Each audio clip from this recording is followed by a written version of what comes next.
It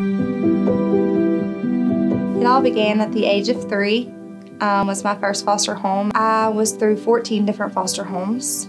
Due to the fact that I was able to go back and forth to home, they would try to give my biological parents the option to make a difference, to become better parents, and things would go well for about a month, and things would start going downhill again, so the foster care CPS would get involved, and I'd go right back into another foster home. I'm not going to say that it's an experience that I will regret, because it's made me who I am today, and I don't let my past define my future. I always made promises that I would make a brighter future for my kids and myself. There were multiple times where I would just go to a home for 24 hours.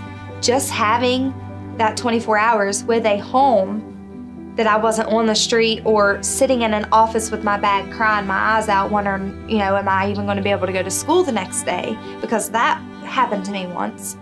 Just knowing that they're there and they are going to give their bed up for just even if it's 8 hours to sleep, that can go a long ways with that child.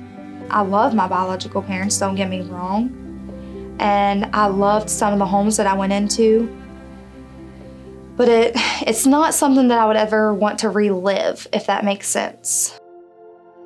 I met them through youth group at church. I was at another foster home close to them. And being a 12-year-old, almost 13, it was, I would sit back and observe how they were with their kids. And I was just like, man, I wish I had that. Honestly, I mean, I never thought about foster care until the day that Megan called me.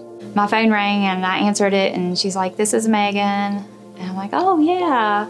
And she said, remember you gave me your phone number and you told me that I could call if I ever needed anything? Well, yeah. And I was like, what do you need? You know, what's up? What's going on? What do you need? And she said, I need a place to live. Can I come live with you?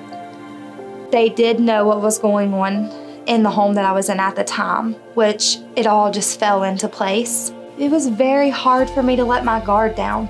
And that's sad to say. Very hard. It was hard, but once we got it, it was down and it was amazing.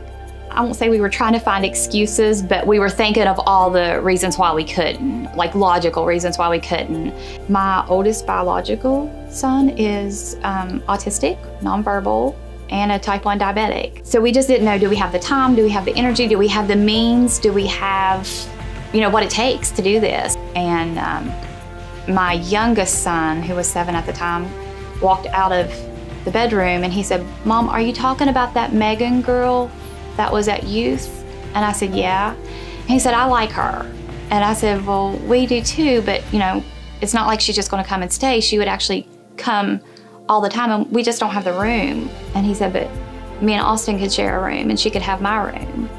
And so I thought, you know, if this 7-year-old is willing to give up what's his, then why can't I put forth a little bit of effort? The one thing that I had always looked for was stability. Knowing that I wasn't gonna have to keep my things in a tote, knowing that I wasn't gonna have to keep my things prepared to just grab up and go.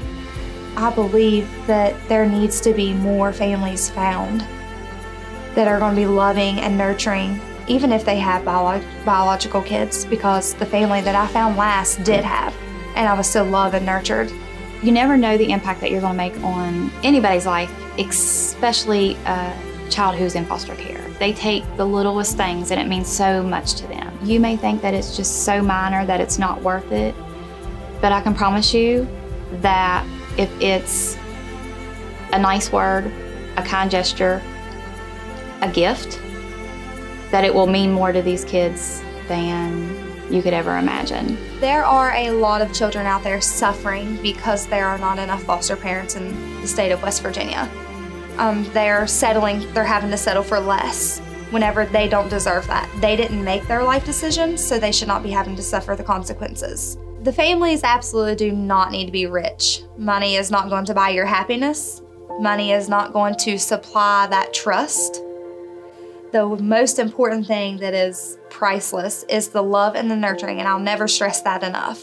Obviously, if they are second guessing it, there's a reason in their mind.